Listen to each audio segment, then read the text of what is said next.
Comunismo como futuro automatizado de igualdade e abundância. Um mundo em que a tecnologia tenha superado ou reduzido ao mínimo, e de forma sustentável, a necessidade de trabalho humano, em que esse potencial seja compartilhado com todos, eliminando a exploração e a alienação das relações de trabalho assalariado, onde as hierarquias derivadas do capital tenham sido suplantadas por um modelo mais igualitário, agora capaz não só de sanar as necessidades de todos, mas de permitir o livre desenvolvimento de cada um, parece para muitos como um sonho de utopia inalcançável e ingênuo, onde não existiriam quaisquer conflitos ou hierarquias. Será mesmo? Por Peter Frase, em Quatro Futuros, Vida após o Capitalismo. O primeiro romance de Kurt Vonnegut, Player Piano no Brasil, Revolução no Futuro, descreve uma sociedade que parece, na superfície, como uma utopia pós-trabalho, onde as máquinas libertaram os humanos da fadiga do trabalho. Para Vonnegut, contudo, isso não seria uma utopia, de jeito nenhum. Ele descreve um futuro onde a produção é quase inteiramente executada por máquinas, supervisionadas por uma pequena elite tecnocrática. Todos os outros são essencialmente supérfluos de um ponto de vista econômico, mas a sociedade é rica o bastante para fornecer uma vida confortável para todos eles.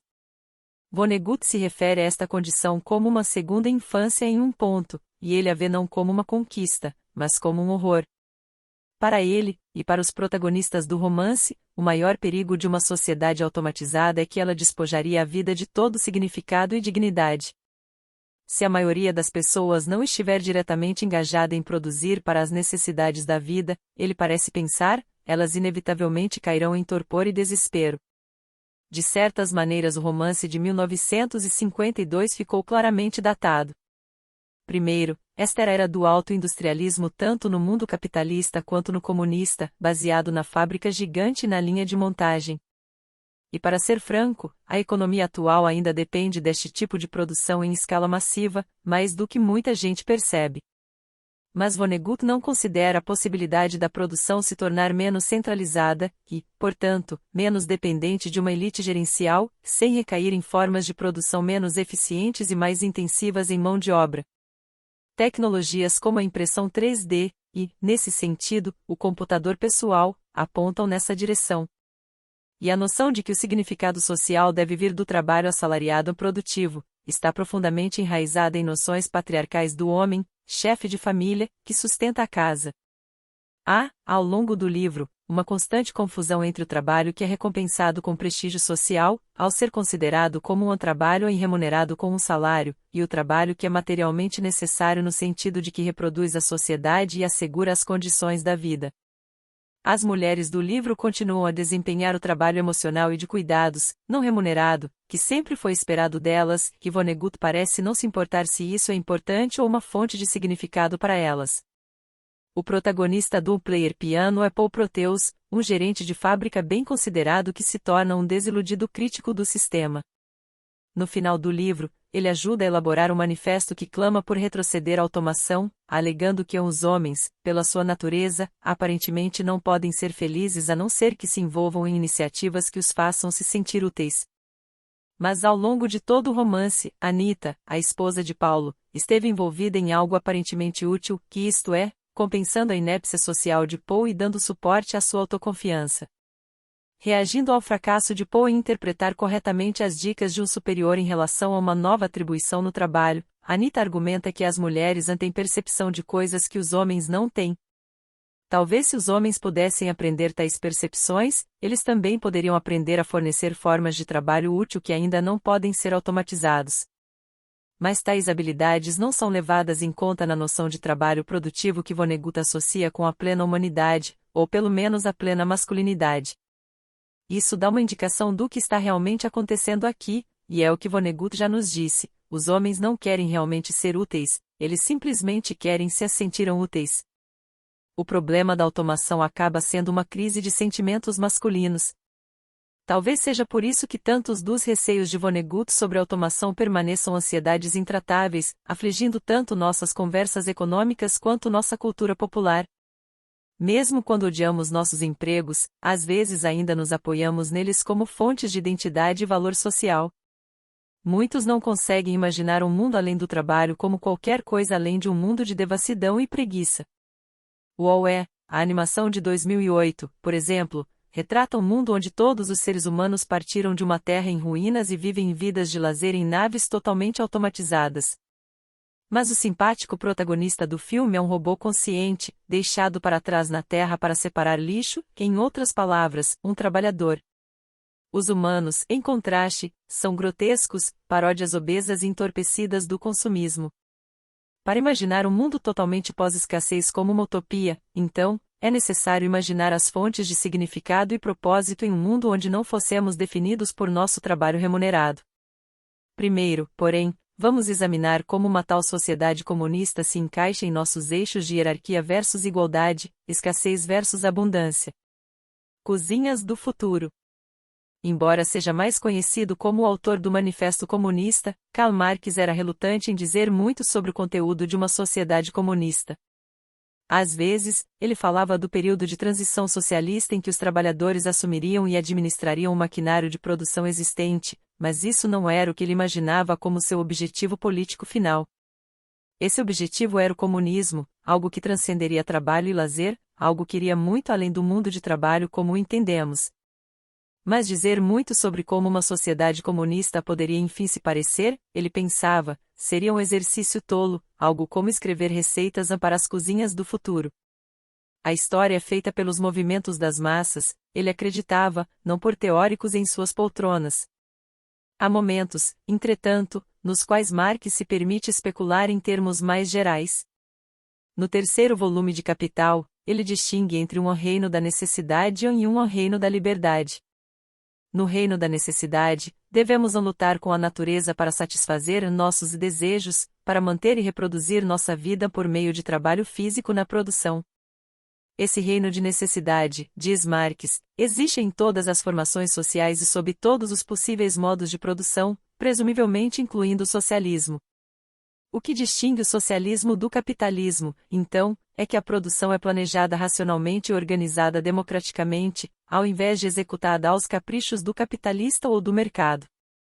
Para Marx, contudo, esse nível de desenvolvimento social seria apenas uma pré-condição para o desenvolvimento da energia humana que é um fim em si mesmo, o verdadeiro reino da liberdade, que, no entanto, só pode florescer com este reino da necessidade como sua base.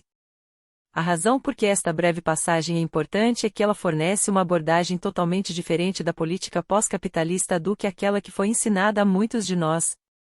Aqueles de nós que foram introduzidos a Marx em uma sala de aula provavelmente ouviram que ele venerava o trabalho e que acreditava que era apenas através da labuta que os seres humanos se definiam e se realizavam verdadeiramente.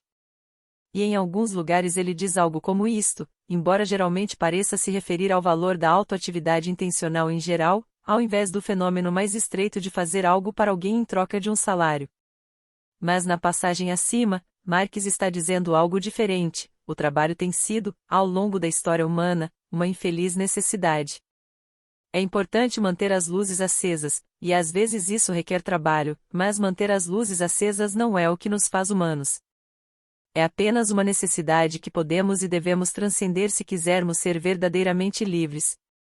A liberdade começa onde o trabalho termina, o reino da liberdade é depois do horário da jornada, no fim de semana, nas férias e não no trabalho. E isso permanece verdadeiro se você trabalha para um chefe capitalista ou para uma cooperativa de trabalhadores. O espaço de trabalho ainda é o reino da necessidade e não da liberdade. Em outro lugar, Marx sugere até mesmo que um dia poderemos libertar-nos completamente do reino da necessidade. Em crítica do programa Gotha, ele escreve: numa fase superior da sociedade comunista, quando tiver desaparecido a escravizante subordinação do indivíduo à divisão do trabalho, e com ela também a antítese entre o trabalho mental e o físico, quando o trabalho houver se tornado não um meio de vida, mas a necessidade fundamental da vida, quando as forças produtivas tiverem crescido com o desenvolvimento geral do indivíduo, quando todas as fontes de riqueza cooperativa fluírem mais abundantemente, só então o horizonte estreito do direito burguês poderá ser completamente ultrapassado, podendo a sociedade escrever em suas bandeiras, de cada um de acordo com suas capacidades, a cada um de acordo com suas necessidades. Ponto. A maioria de nós está tão acostumada às relações capitalistas de produção que é difícil até mesmo imaginar indivíduos que não estão subordinados à divisão do trabalho. Estamos acostumados a ter patrões que elaboram planos e depois nos instruem a executá-los. O que Marx está sugerindo é que é possível apagar as barreiras entre aqueles que fazem planos para seu próprio benefício e aqueles que os executam, o que significaria, é claro, apagar a distinção entre aqueles que administram os negócios e aqueles que os operam. Mas também significa algo ainda mais radical: apagar a distinção entre o que conta como um negócio e o que conta como uma atividade coletiva de lazer. Somente nessa situação podemos descobrir que o trabalho tornou-se não só um meio de vida, mas o desejo primordial da vida. Nesse caso, trabalho não seria mais um trabalho, seria o que realmente escolhemos fazer com nosso tempo livre. Então, poderíamos todos obedecer à ordem do faça o que você ama, a não como uma apologia desonesta por aceitar a exploração, mas como uma descrição real do estado de existência. Este é Marx como um filósofo stoner. Basta fazer o que você sente, homem, de cada um de acordo com sua capacidade, e tudo vai ser legal, a cada um de acordo com suas necessidades. Este é Marx como filósofo hippie. Faz o que você quiser, cara, de cada um de acordo com suas capacidades, e tudo vai ficar bem, a cada um de acordo com suas necessidades. Críticos de Marx têm muitas vezes usado esta passagem contra ele, a retratando como uma utopia irremediavelmente improvável. Que possível sociedade poderia ser tão produtiva que os seres humanos estariam totalmente liberados de ter que realizar algum tipo de trabalho involuntário e desagradável? O último capítulo sugeria a possibilidade de uma automatização generalizada que pudesse decretar uma tal libertação ou, pelo menos, nos aproximar dela, se, é claro, encontrarmos uma maneira de lidar com a necessidade de assegurar recursos e energia sem causar danos ecológicos catastróficos. Avanços tecnológicos recentes ocorreram não apenas na produção de mercadorias, mas na geração da energia necessária para operar as fábricas automáticas e impressoras 3D do futuro.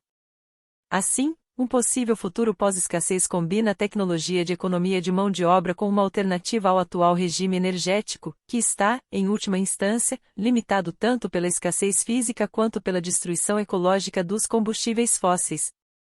Isso está longe de estar garantido, mas há indicadores promissores para a nossa capacidade de estabilizar o clima, encontrar fontes de energia limpa e usar recursos com sabedoria. Estes serão discutidos mais adiante no capítulo 3. Mas com o problema da escassez resolvido, todos ficaríamos sentados por aí em dissipação e torpor como em Woe? Não se, como dizia Marx, o trabalho houver se tornado não um meio de vida, mas a necessidade fundamental da vida. Quaisquer que fossem as atividades e projetos em que tomássemos parte, participaríamos deles porque os acharíamos inerentemente satisfatórios, não porque precisássemos de um salário ou porque devêssemos nossas horas mensais à cooperativa. Isso não é tão implausível em muitas áreas, considerando o grau com que as decisões sobre trabalho já são dirigidas por considerações não materiais. Entre aqueles que têm o privilégio de ter a opção, milhões de pessoas escolhem se tornar professores ou assistentes sociais, ou iniciar pequenas plantações orgânicas, mesmo quando carreiras muito mais lucrativas estão abertas a eles. O fim do trabalho assalariado pode parecer um sonho distante hoje, mas já foi o sonho da esquerda. O movimento trabalhista costumava exigir horas mais curtas ao invés de salários mais altos. As pessoas esperavam que o futuro se parecesse com o desenho animado Os Jetsons, cujo protagonista trabalha 2 horas por semana, e eles se preocupavam na verdade com o que as pessoas fariam depois de serem libertados do trabalho. No ensaio Possibilidades Econômicas para Nossos Netos, Dom Maynard Keynes previu que dentro de algumas gerações, o homem seria confrontado com seu verdadeiro e permanente problema, como usar sua liberdade das preocupações econômicas, como ocupar seu tempo livre, quais ciências e interesses compostos terão conquistado, para viver sabiamente, de forma agradável e bem. E em uma discussão de 1956, o filósofo marxista Max Horkheimer começa por comentar casualmente com seu camarada Theodor Adorno que hoje em dia temos o bastante em termos de forças produtivas, é óbvio que poderíamos abastecer o mundo inteiro com bens e então poderíamos tentar abolir o trabalho como uma necessidade para os seres humanos. Trabalho e significado. Superar o trabalho assalariado economicamente também significa superá-lo socialmente, o que implica mudanças profundas em nossas prioridades e em nosso modo de vida. Como nos dias de Vonnegut, há aqueles que argumentam que mesmo que um futuro totalmente automatizado seja possível, não seria desejável. Eles acham que o significado inerente do trabalho é o melhor argumento contra a automação. Eles apontam para estudos mostrando que o desemprego tem graves implicações psicológicas e de saúde para os desempregados, como evidência do valor positivo do trabalho para além do salário que confere. É importante ter em mente que quando falamos de trabalho no contexto de uma sociedade capitalista, pode significar três coisas diferentes. Pode ser a forma como ganhamos o dinheiro de que precisamos para sobreviver, pode ser alguma atividade que é necessária para a continuação da existência de nossa sociedade, e pode ser alguma atividade que achamos inerentemente satisfatória, porque dá propósito e significado para nossas vidas. Para alguns poucos afortunados, pode ser todos os três. Mas para muitos de nós, é simplesmente a forma como ganhamos um salário, algo de que gostaríamos de nos ver livres se pudéssemos, como mostrado pelo mercado de bilhetes de loteria, mesmo entre aqueles com empregos supostamente bons. Considere um estudo de 3 economistas da Universidade Livre de Berlim, que sugere uma realidade mais complicada por trás das afirmações de que o trabalho assalariado é uma fonte necessária de dignidade ou de significado para uma pessoa. Em um resumo de suas descobertas para uma audiência geral, eles começam por aparentemente validar a perspectiva do consenso, observando que as pessoas se adaptam surpreendentemente bem a mudanças em suas vidas, mas a infelicidade produzida pelo desemprego é uma exceção. A satisfação de vida dos desempregados não se recupera mesmo depois de ter estado desempregado por um longo tempo. No entanto, os autores passam a se perguntar por que os desempregados são tão persistentemente infelizes e, ao fazê-lo, esclarecem uma ambiguidade que sempre surge quando os efeitos do desemprego são discutidos. O desemprego é ruim para as pessoas porque a experiência de trabalhar é boa para elas, ou porque o desemprego carrega um poderoso estigma social. A questão deixa de lado, é claro, a razão mais óbvia para o desagrado de ser desempregado, que estar falido. Para determinar por que o desemprego é ruim para as pessoas, eles examinam a mudança na satisfação de vida autorrelatada entre os alemães que saem do desemprego para se tornar aposentados. Os autores observam que entrar na aposentadoria provoca uma mudança na categoria social, mas não muda nada nas vidas dos desempregados de longa duração. No entanto, eles acham que a mudança de ser desempregado para ser aposentado traz um imediato e dramático aumento da felicidade, mesmo quando se controla por outros fatores, demonstrando assim quão fortemente os desempregados de longa duração se beneficiam com a mudança de sua categoria social ao se aposentar e o alívio associado a não ter mais de cumprir a norma social de ser empregado. Os desempregados tornam-se mais felizes, tão logo deixam de pensar em si mesmos como trabalhadores. Este resultado sugere que o dano causado pelo desemprego tem muito a ver com a maneira como nós, como sociedade, consideramos os desempregados. Tratamos o trabalho assalariado como uma marca segura do valor de uma pessoa, mesmo que essa convicção não tenha uma lógica coerente. Alguns que podem aceitar este argumento ainda defenderão que o problema com transcender o trabalho é que algumas coisas simplesmente não deveriam ser automatizadas, porque fazê-lo seria inaceitavelmente desumanizante ou degradante para nossa sociedade de alguma forma.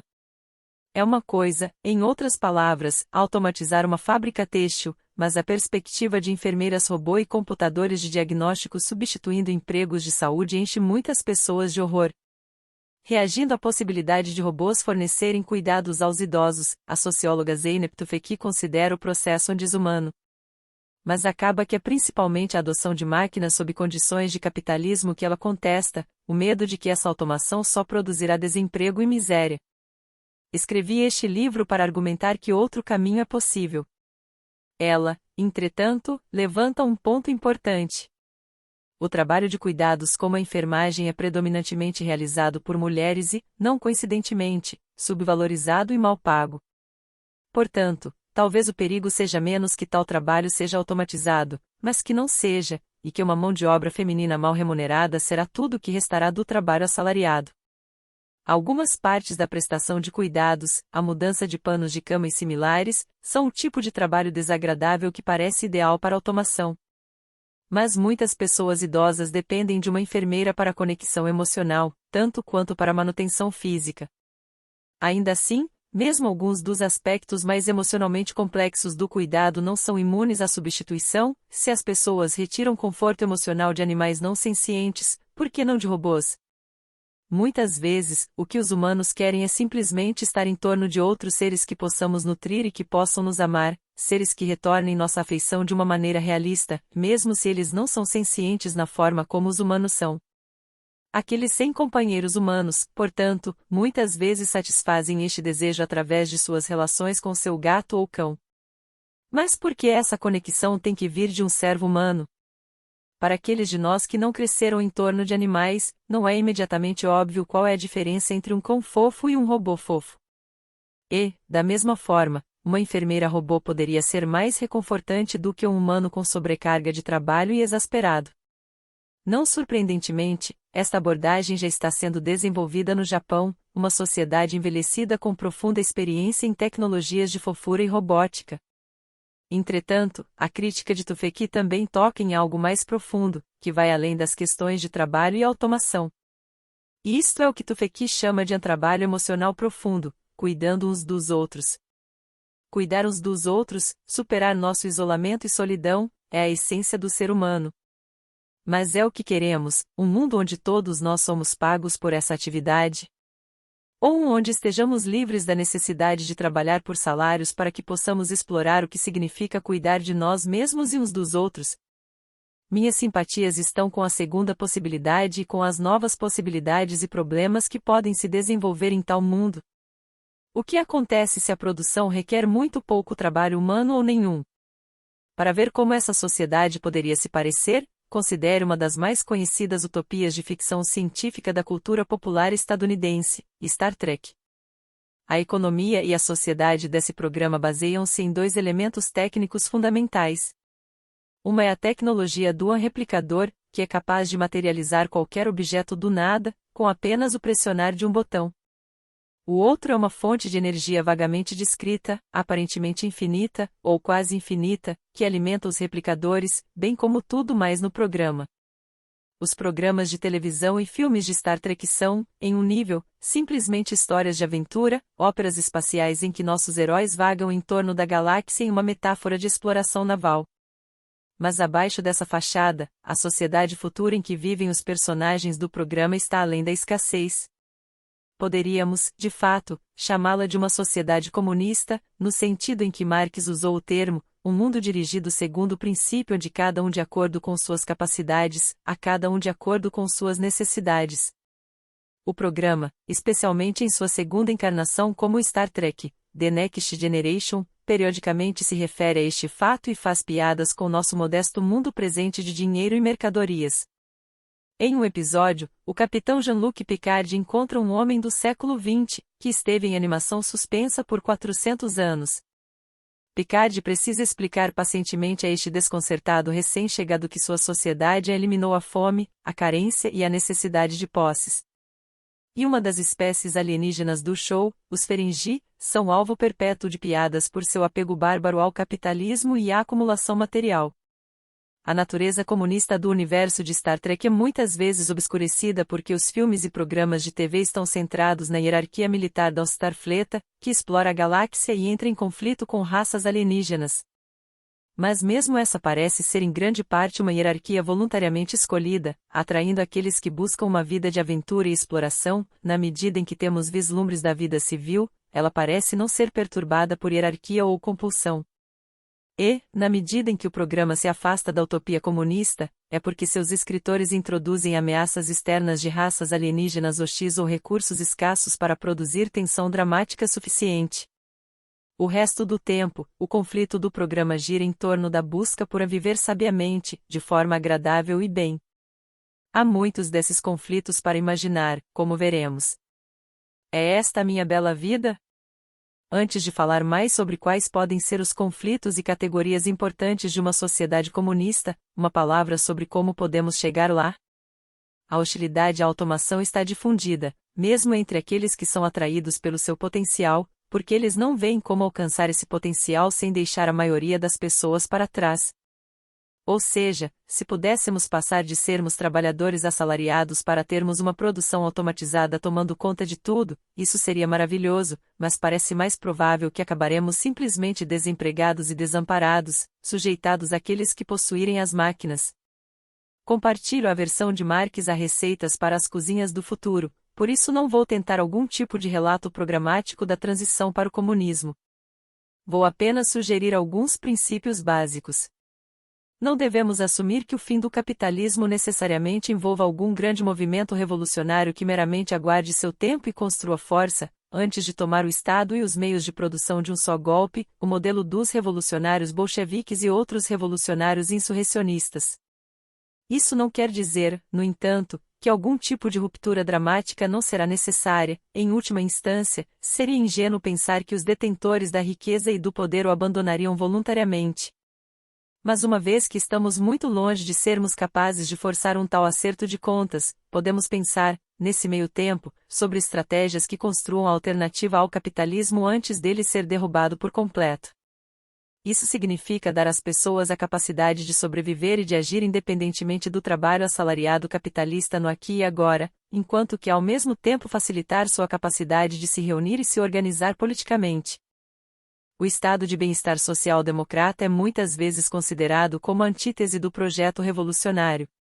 Se o comunismo do século XX era sobre a derrubada violenta da classe capitalista, dizia a história, a social-democracia, tal como se desenvolveu na Europa Ocidental e noutros países, era apenas sobre melhorar os piores aspectos do capitalismo, proporcionando uma pequena rede de segurança para proteger as pessoas das vicissitudes da mercado.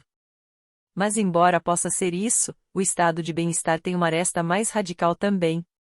O efeito do estado de bem-estar, em seu mais universal e generoso, é desmercantilizar o trabalho, que, em outras palavras, criar uma situação na qual seja possível sobreviver sem depender da venda de seu trabalho a quem pague por ele. A desmercantilização do trabalho é um conceito desenvolvido pelo sociólogo sueco Gustaf Spinhendersen em seu influente tratado de 1990 sobre o estado de bem-estar moderno, The Three Worlds of Welfare Capitalism, os três mundos do capitalismo de bem-estar social. Ele propôs que um dos principais eixos ao longo dos quais diferentes regimes de bem-estar social nacionais variam seria o grau em que eles desmercantilizariam o trabalho. A motivação para essa ideia é o reconhecimento, voltando a Marx, de que, sob o capitalismo, a força de trabalho das pessoas se torna uma mercadoria, que elas vendem no mercado para ganharem os meios de se sustentarem. Para a maioria de nós, nosso trabalho é na verdade a única coisa que temos para vender, e vendê-lo é a única maneira de se virar. Spinhendersen descreve a desmercantilização do trabalho como a situação na qual você pode obter suas necessidades básicas, habitação, saúde ou apenas dinheiro, sem ter que ter um emprego e sem ter que satisfazer qualquer condição burocrática. Na medida em que você obtém essas coisas simplesmente como um direito, por ser um cidadão, em vez de em troca de fazer alguma coisa, seu trabalho foi desmercantilizado. Enquanto a sociedade continuar sendo capitalista, nunca será possível que todo o trabalho seja totalmente desmercantilizado, porque nesse caso nada obrigaria os trabalhadores a trabalhar para outra pessoa e a acumulação de capital seria interrompida. O capitalismo não funciona, a não ser que os patrões possam encontrar uma reserva de trabalhadores que não têm escolha senão aceitar os empregos que oferecem. No entanto, na medida em que existem programas como proteção ao desemprego, medicina socializada e uma renda garantida na aposentadoria, e na medida em que a elegibilidade para esses programas é tratada como um direito universal, podemos dizer que o trabalho foi parcialmente desmercantilizado. Com base neste argumento, Spinhendersen distingue os regimes de bem-estar social que são altamente desmercantilizantes, como nos países nórdicos, daqueles em que os trabalhadores ainda são muito mais dependentes do mercado, como nos Estados Unidos. E há aqueles que argumentam que certos tipos de reformas, particularmente aquelas que desmercantilizam o trabalho, podem apontar em direções mais radicais. O socialista francês André Gorz é responsável por uma teorização bem conhecida dessa ideia. Em uma de suas primeiras obras do final da década de 1960, Estratégia para o Trabalho, ele tentou se livrar do cansado debate da esquerda sobre a reforma ou revolução e substituí-lo por uma nova distinção.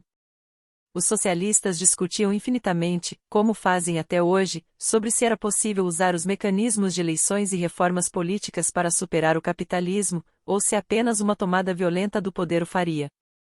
Para Gorz, este era um falso debate e uma distração da verdadeira questão. É possível, em seu interior, isto é, sem termos destruído previamente o capitalismo, que impor soluções anticapitalistas que não sejam imediatamente incorporadas e subordinadas ao sistema? Esta é a velha questão de a reforma ou revolução. Esta era, ou é, uma questão primordial quando o movimento tinha, ou tem, a escolha entre uma luta por reformas e insurreição armada.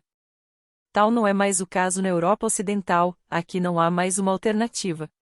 A questão aqui gira em torno da possibilidade de reformas revolucionárias, isto é, de reformas que avancem para uma transformação radical da sociedade. Isso é possível? Gors continua, distinguindo a reformas reformistas, que se subordinam à necessidade de preservar o funcionamento do sistema existente, a partir da alternativa radical. Uma reforma não reformista é determinada não em termos do que pode ser, mas do que deveria ser. E, finalmente, ela baseia a possibilidade de alcançar seu objetivo na implementação de mudanças políticas e econômicas fundamentais. Essas mudanças podem ser repentinas, assim como podem ser graduais. Mas, em qualquer caso, assumem uma modificação das relações de poder, elas assumem que os trabalhadores assumirão poderes ou reclamarão uma força, isto é, uma força não institucionalizada, suficientemente grande para estabelecer, manter e expandir essas tendências dentro do sistema que servem para enfraquecer o capitalismo e para abalar suas articulações. Eles assumem reformas estruturais. Um dos exemplos de Gore de uma reforma não reformista é agora comumente conhecido como a renda básica universal. Trata-se simplesmente da proposta de conceder a cada pessoa uma quantia garantida de dinheiro que ela receberia de forma absolutamente incondicional, independentemente de trabalho ou qualquer outra qualificação. Idealmente, a concessão seria estabelecida autossuficiente para permitir que as pessoas vivam em um nível de decência básica, elas trabalhando ou não. Esta é obviamente uma proposta radical, uma vez que subverte a típica insistência tanto dos liberais quanto dos conservadores de que benefícios sociais estejam vinculados ao trabalho de alguma forma, ou que sejam dirigidos a grupos particulares como os idosos e as pessoas com deficiência. Há um amplo debate sobre os aspectos práticos da proposta, como pagá-la, é claro, mas também quais programas ela deveria substituir.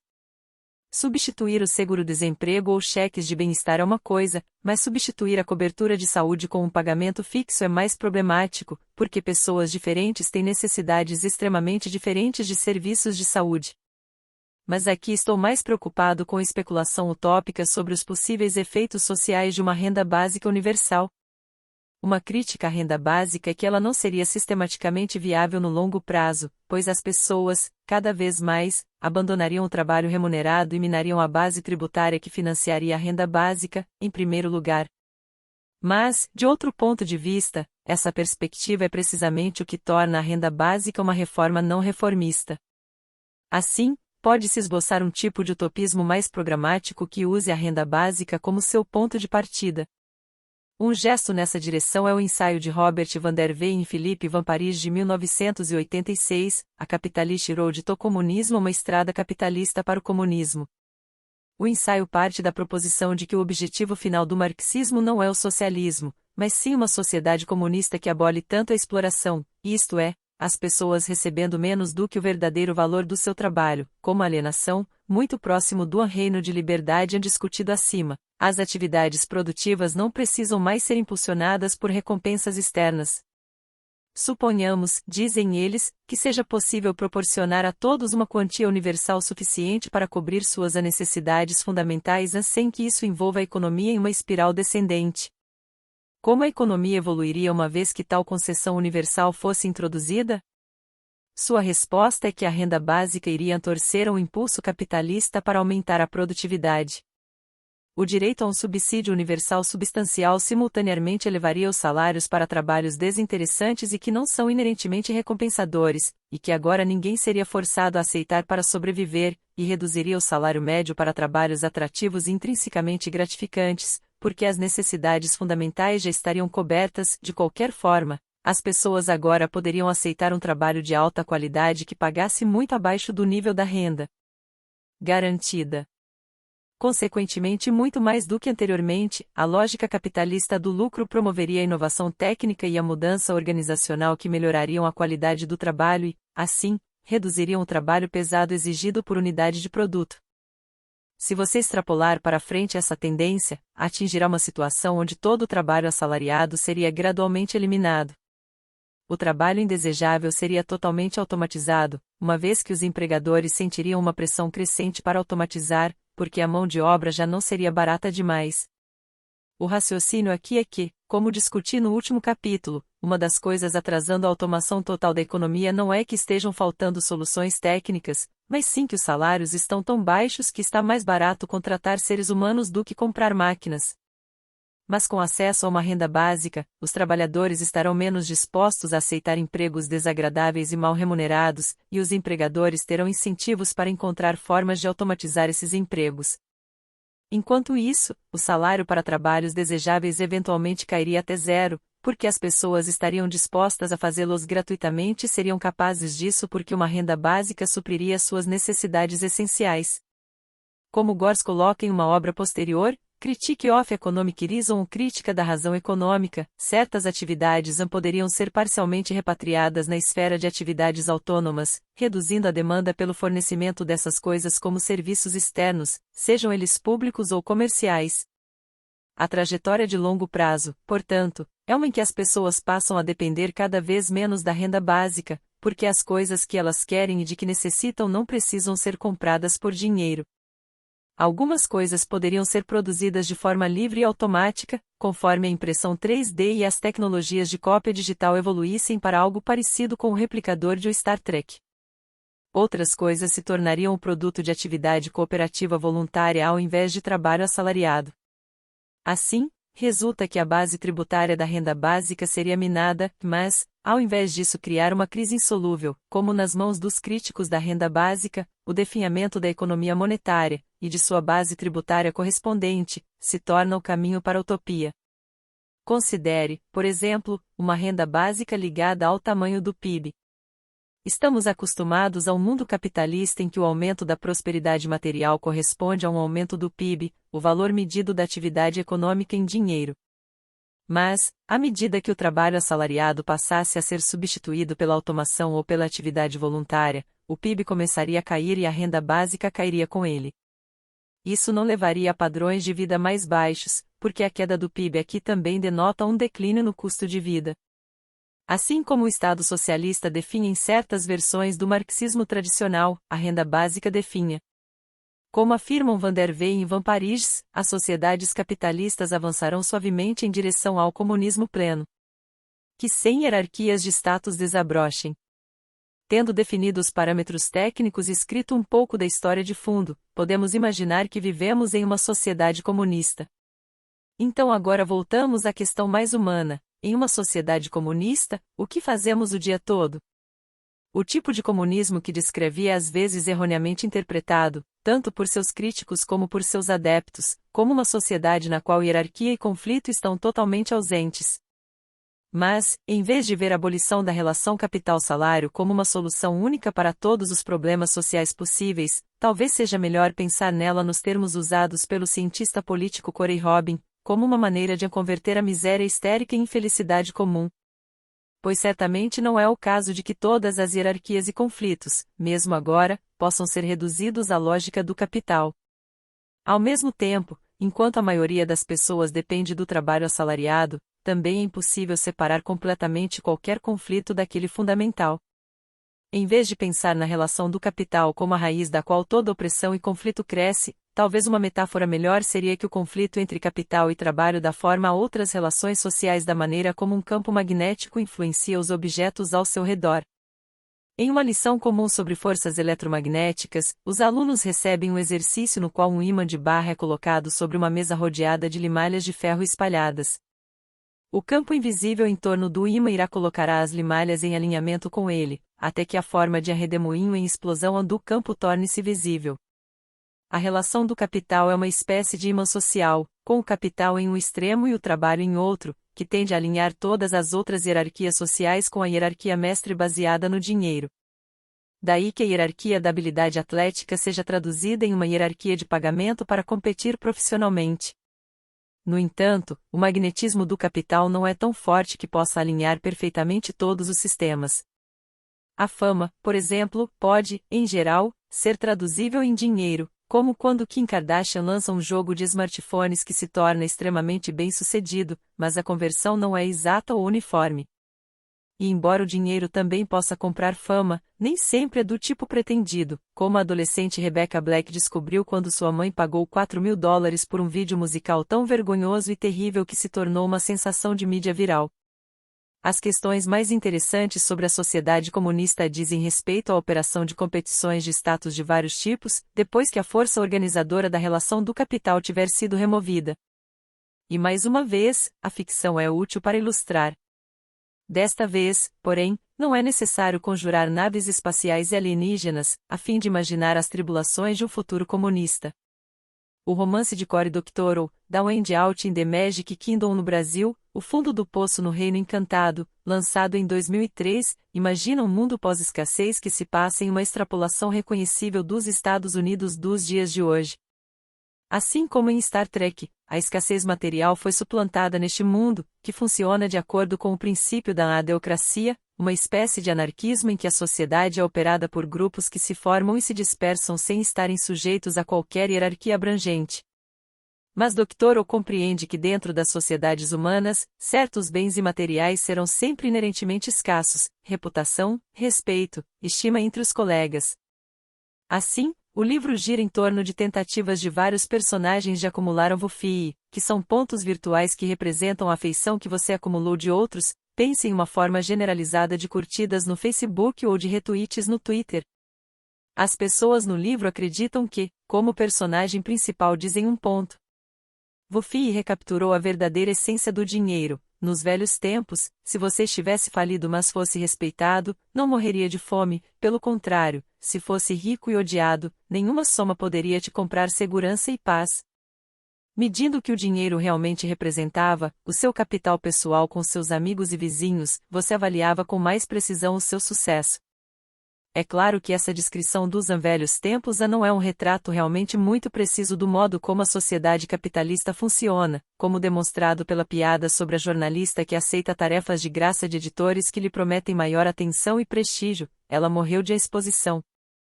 Ser capaz de suportar a sobrevivência independente de Wufii ou qualquer outra moeda faz toda a diferença no mundo. A história do livro ocorre principalmente na Disneylândia, que na sociedade pós-trabalho é agora dirigida por voluntários. Mas ainda precisa haver alguma hierarquia e organização, que é determinada de acordo com Wufii. O drama da história gira sobre as várias intrigas e conflitos que resultam disso. Sem ter que se preocupar com a sobrevivência, ou com a morte, dada a alegre premissa desse livro de que os mortos podem ser facilmente ressuscitados de um backup, outros conflitos se apresentam, como por exemplo se o salão de presidentes da Disneylândia deveria incluir uma tela que interaja com seu cérebro para lhe dar a experiência de ser Abraham Lincoln. Esses debates são resolvidos não por quem tem mais dinheiro, mas por quem consegue adquirir o mais alto status social. Se você gasta muito tempo em redes sociais, isso pode parecer mais aterrador do que utópico. Mas esse é o valor do livro de Doctorow, ao contrário de Star Trek. Ele trata o mundo pós-escassez como um com suas próprias hierarquias e conflitos, ao invés de um em que todos vivem em perfeita harmonia e onde a política chega a parar. Reputação, como capital, pode ser acumulada de forma desigual e autoperpetuante, pois aqueles que já são populares ganham a capacidade de fazer coisas que lhes dão mais atenção e tornam-nas mais populares. Além disso, o racismo e o sexismo não desaparecem junto do capitalismo, eles podem estratificar as sociedades pós-capitalistas também. Tal dinâmica é facilmente observável hoje, conforme blogs e outras redes sociais produzem reporteiros populares, alguns são capazes de chamar atenção e alguns não são, de uma forma que não é completamente uma função de quem tem dinheiro para gastar. Organizar a sociedade de acordo com quem tem mais curtidas no Facebook tem certas desvantagens, para dizer o mínimo, mesmo quando desalojado de seu casulo capitalista. A mesma dinâmica se passa no projeto Wikipédia, que fornece outro exemplo do tipo de lutas que transcendem a especificidade do capitalismo. Em princípio, a Wikipédia se auto-intitula a enciclopédia que qualquer pessoa pode editar, uma instituição perfeitamente democrática e horizontal. Na prática, não é nem tão sem estrutura nem tão igualitária. Em parte isso é porque ela reescreve as desigualdades da sociedade ao seu redor. Um número desproporcionalmente grande de editores são homens brancos, e o conteúdo da Wikipédia reflete isso. com apenas 13% mulheres contribuintes de acordo com uma pesquisa de 2010, coisas como literatura feminista recebem menos cobertura do que personagens menores de Os Simpsons.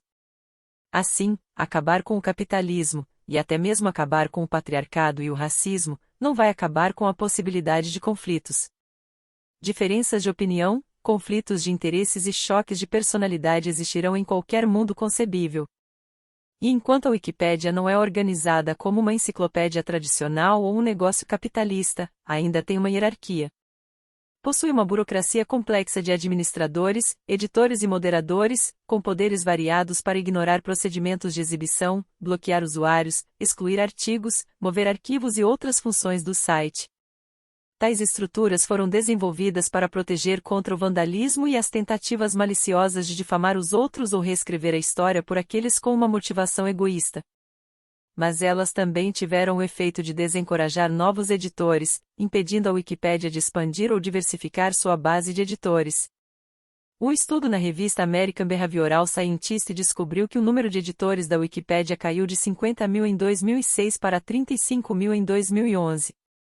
Os autores do estudo gracejaram que a Wikipédia se tornou a enciclopédia que qualquer pessoa que entenda as normas, se socialize, se esquive da parede impessoal de rejeição semi-automatizada e ainda queira voluntariamente contribuir com seu tempo e energia pode editar.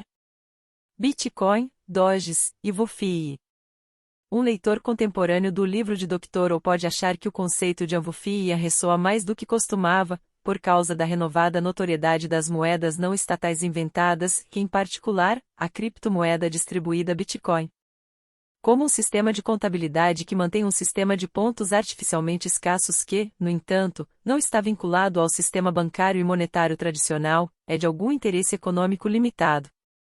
Mas acontece que o Bitcoin, apesar de todo o seu hype na mídia, pode ser menos significativo do que algumas outras moedas alternativas que atualmente não têm suas pretensões. Os partidários de Bitcoin aspiram que ele venha a substituir o dinheiro capitalista. Isso significa que ele deve mediar trocas de bens físicos e serviços e ser uma reserva de valor que pode fazer reivindicações sobre esses bens e serviços. Em outras palavras, a fim de convencer as pessoas a adotar Bitcoin como pagamento, você tem que convencê-los de que Bitcoin valem algo e continuarão valendo algo no futuro. Muitos evangelistas do Bitcoin acreditam que, por não serem criados ou regulados pelo Estado, os Bitcoins são de alguma forma uma reserva mais estável de valor. Essa fixação quixotesca, pouco diferente, em substância, da obsessão de excêntricos de uma antiga geração mais velha com o padrão ouro, tem levado a subcultura do Bitcoin a recapitular ingenuamente os sistemas financeiros desregulados do século XIX, com todas as suas crises, choques, fraudes e pânicos. As flutuações selvagens no valor da moeda desmentem a fé dos bitcoinheiros, assim como o fato de que várias trocas proeminentes de Bitcoin falharam e apagaram as riquezas de seus clientes, deixando suas vítimas sem recurso, uma consequência da falta de padrões e regulação. A redescoberta da necessidade de um banco central e da regulação governamental é boa para rir às custas de um bando de jovens libertários, mas isso nos diz pouco sobre o futuro. Bitcoin não é a única criptomoeda, no entanto, embora tenha o maior valor de troca em moedas tradicionais, e certamente tenha sido o mais amplamente promovido. Existem inúmeros rivais, baseados em pequenas variações do código Bitcoin, sob nomes como Litecoin e Quarcoin. Muitos destes são rivais oportunistas dirigidos por especuladores. Eles são pouco melhores do que golpes tradicionais no mercado de ações, em que alguns poucos promotores mentem para cima o valor de uma empresa para que outros subam seu preço e, em seguida, vendem seus próprios estoques antes dos otários perceberem o que está acontecendo. Para os propósitos deste capítulo, entretanto, a criptomoeda mais interessante é aquela que é geralmente considerada como uma brincadeira bobinha, a Dogecoin. Em sua ascensão e queda, podemos ver o mecanismo promissor que pode ter sido introduzido prematuramente em uma sociedade que não estava pronta para isso. Dogecoin leva o nome de um meme viral da internet que exibe uma imagem de um cachorro Shiba Inu cercado por exclamações entusiasmadas, não gramaticais. Até o momento da publicação, os leitores deste livro podem nem sequer lembrar do meme. E o mesmo pode ser verdade sobre o Dogecoin, que foi lançado no auge da popularidade tanto do Bitcoin como do Doge, no final de 2013. No entanto, a comunidade que surgiu em torno dele nos diz algo importante sobre o significado real de toda a classe de dinheiros alternativos. Medido em termos de seu valor em dólares estadunidenses, o Dogecoin nunca ameaçou Bitcoin. Mas isso nunca foi relevante para o uso principal da moeda. Dentro de alguns meses de sua criação, ocorriam mais transações diárias únicas em Doges do que satoshis, como Bitcoin às vezes eram chamados, em homenagem ao seu inventor misterioso. E isso porque o Dogecoin satisfazia a necessidade por um tipo diferente de moeda, bem distante do tipo capitalista tradicional e de fato mais similar ao VuFi. Tecnicamente, Dogecoin e Bitcoin são quase idênticos, mas isso é uma imagem enganosa do significado do Dogecoin. A sociologia da comunidade Dogecoin é muito diferente, assim como é o problema para o qual o Dogecoin fornece uma solução. Para entender o Dogecoin, é preciso entender o que as pessoas fazem principalmente com a moeda. Embora as pessoas às vezes comprem bens valiosos com ela, o uso mais comum é uma gorjeta, a prática de transferir um pequeno número de Dogecoins para outro usuário da internet em apreciação de sua contribuição espirituosa ou útil. Isso é encorajado pelo fato de que um único Dogecoin valia apenas uma pequena fração de um centavo em moeda estadunidense. Dar gorjetas em Dogecoin se tornou particularmente comum no Reddit e no Twitter, que desenvolveram plataformas fáceis de usar para executar essas transferências.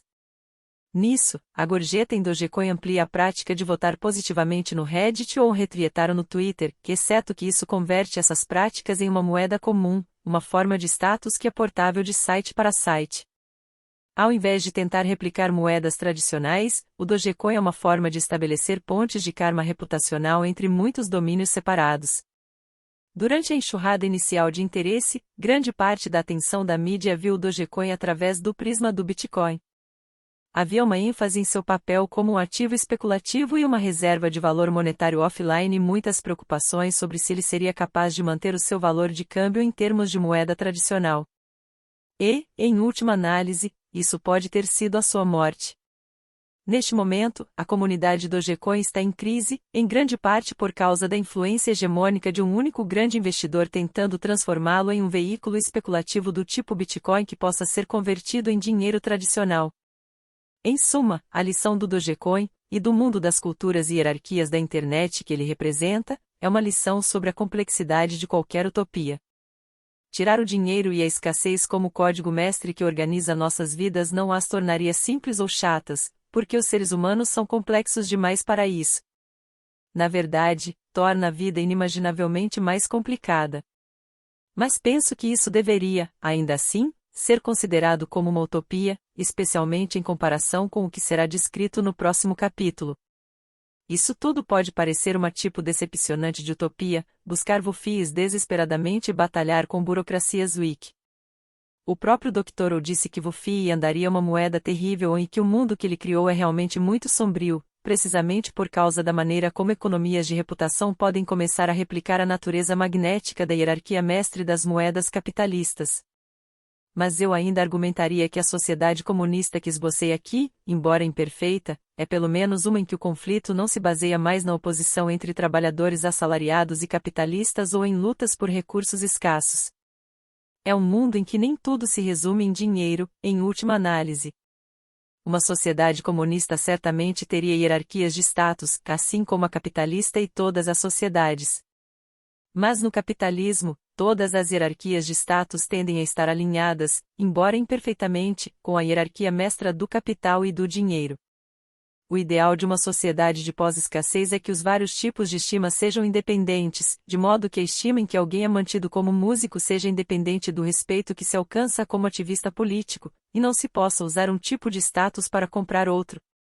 Em certo sentido, então, é um equívoco se referir a isso como uma configuração igualitária, de fato, não é um mundo em que não estejam presentes hierarquias, mas sim um com muitas hierarquias, nenhuma das quais é superior a nenhuma outra.